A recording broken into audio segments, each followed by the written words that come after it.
Hello, my name is Zita Harkaran, and this video is about lion's paw, a great exercise that builds your aura, an electromagnetic field. And also I'm going to go into what is electromagnetic field, how does it affect our body, what is our arkline, what is our aura, and what does soul have to do with it?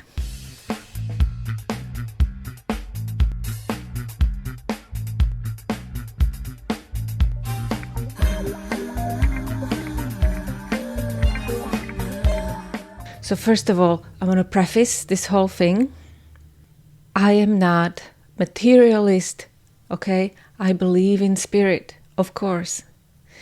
So everything that I share, if you don't believe in spirit, you might as well just turn off the video because it's not going to resonate. If you just believe that everything, only material exists, maybe there are some different channels for you. Not this one. So everything I say is based on that hypostasis. With that said, electromagnetic field or aura is not a spiritual thing. It's a material substance that is invisible. So, if there is like a rainbow and a range of reality, right? There are like clearly material things. Then there are material things like air that we cannot see. Then there are things like electromagnetic field that are very subtle, hard to detect also. And then there are things that are completely invisible and don't even have a material reality. Just like we cannot see Wi-Fi, just like we cannot see the waves that our computers and our phones and TVs receive, radios, we cannot see that, yet there still exists. There is still music in the air. And the aura, which is the same as your own electromagnetic field, is basically an emanation of all the cells in your body, of all the emanation of the energy that is happening in your body. The health of this process and the vibrancy of this process is recorded in your aura, right? First is the heat that the body creates, and then there is like really that frequency, that vibration. The interesting thing about that is a little bit like on a side note, this is all supported by the nervous system as well, because that's literally sending the electric signals through the body. But the interesting note about that is that when there is something happening in the body that is not quite right, that organ or that part of the body loses its radiance, loses its vibrancy, and can be detected on certain machines as there is some pathology happening here. So that's why it is important to support the body by eating the healthy foods and exercising, moving. That is one of the best ways to strengthen the electromagnetic field, movement. And all of this is completely self-evident. Yet, we are losing touch with that reality, right? We created our life to be still, to not move much, because that seems like, we live in this world where everything is easy. Why should we move? As if movement was a bad thing. It's ridiculous. So anyway, movement is very healthy for us. It's how even the blood is sent through the body. Blood works in the electromagnetic field. Without the electromagnetic field of your body, your blood cannot work. That's why there is iron in the body, right? Also, that's another topic. The electromagnetic field is your aura. Then we also have what is called the arkline, and that's just like a specific name for the brain current, the electromagnetic field that comes from your brain. However, the brain, it's not just picking up. Our brain literally works like a signal receiver. Receiver of consciousness signal. It also works both ways, right? It is created from the inside of us, yet it also is receiving from the outside. And when this has to be strong. And the truth is that right now there are lots of environmental factors that are around us that weaken this really beautiful and bright arkline. When that weakens, what happens is that you start to lose some of that divine consciousness, that your divine identity. I don't even want to say divine, it's just your identity, your personality, your beautiful character. This is how we really have to imagine it, is that the electromagnetic field is like a vessel that holds our soul. The stronger this vessel is, the brighter, the healthier, and it doesn't have gaps. Sometimes you're right, it can happen here, so some leaking happening. Some people connect to another person and they are so connected, they are having a hard time making decisions on their own. So you have this electromagnetic vessel into which your soul is embedded. And the stronger is this vessel, the more of your soul you can embody. This is what we then call feeling soulful, right? It's an expression we use all the time, but it really means as if like there are some days when you don't even feel like yourself, like you have nothing to give or share with others. Not because you are just completely tired and you need to sleep or something, but there is like a lack of inner soul. Like you don't even know what you can offer to someone. You don't feel like you have anything. And in truth, these interactions that we have with others, it's what makes the world spin around. It's really the simple smile, the simple word, the conversations, the activity, the laughter. Again, these are so self-evident, but we are at the time in our world where even these simple things are starting to dissipate gently. And so their importance is being seen even more so now. Anyway, so this is what keeps the world going. These human interactions, these everyday human interactions. And when you are soulless, like you have less of your soul, these interactions become very, very hard. It's like a natural process. The weaker the electromagnetic field, the weaker the vessel, right? The more of the soul gets to seep out and kind of like goes back to its original place in the main soul of the cosmos. The idea to help you feel soulful, help you fill up your, we say fill up your own cup, it's through strengthening your own electromagnetic field. Once that is strong, that is secure, and so when that is strong, though, all the cells are vibrating on the same note. They are not going all over the place. They are not scattered.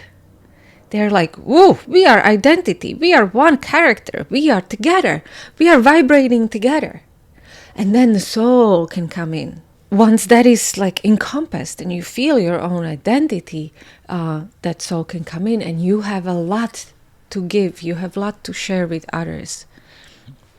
You become like that spring that no matter how many people drink from that spring doesn't dry up. It's always there. It's always ready to share and be there for others, or, contribute in whatever way.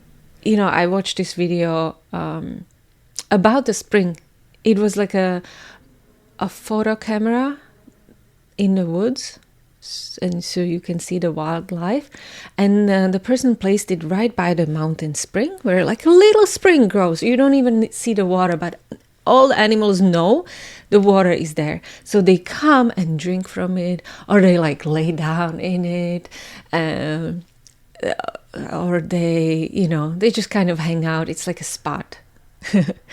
So that's how we want to be, that no matter how many animals come over, no matter what is happening, we always have something to give, we always have something to share, and that comes from our connection through the universal soul. As I said, we have to be very careful in today's world to not let our aura, our arkline, the health of our body to be weakened for whatever reason, because dangers are around. Okay, we are not anymore in this society where living healthy is just natural and it just happens as you go along. We do have to take care, right? When you start to feel like being drained and want to feel more soulful, embody yourself, lion's paw is the thing that will help you. Okay, specifically gives you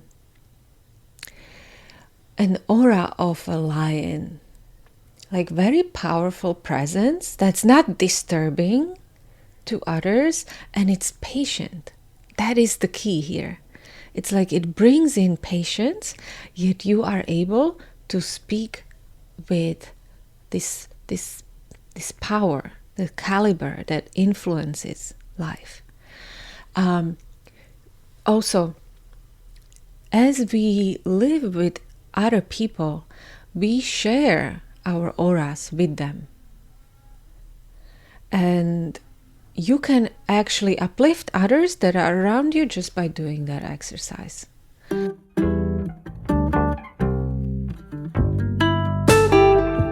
Yes, hands are like this, right? Little lion.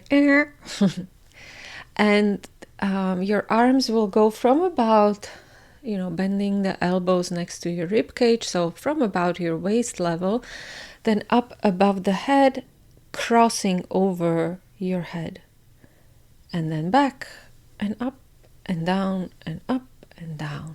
Okay, and we'll do breath of fire because you have to, right?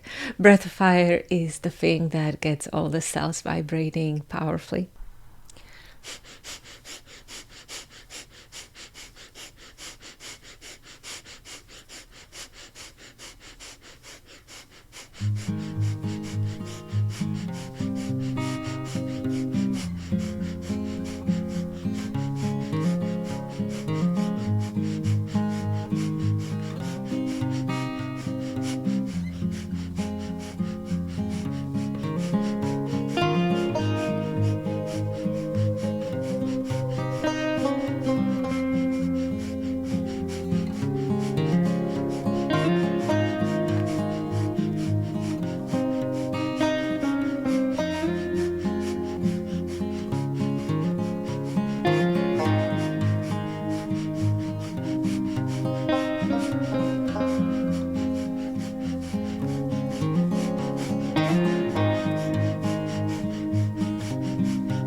exhale, relax your arms down. And now the sweetest moment when you just get to meditate and become still with your hands on the knees. Let's do it for a minute.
Okay. Excellent. Make it daily practice, or do it every day, every other day, or for a week. See how it feels. It is, and then write to me. Yes, that is very important. Practice it. Let me know. How long you've practiced it and how did it feel. Whether you've done it for a week or 2 weeks or for 40 days, for how long you did it, and what has changed. Really pay attention, right? How do you feel? How did you feel before? How do you feel now? I am always super grateful to Yogi Bhajan and to all the Kundalini practices that have been brought forward to us. All the yogic practices, because they are just like waiting here to be discovered and used, especially in this age. Okay, Sat Nam.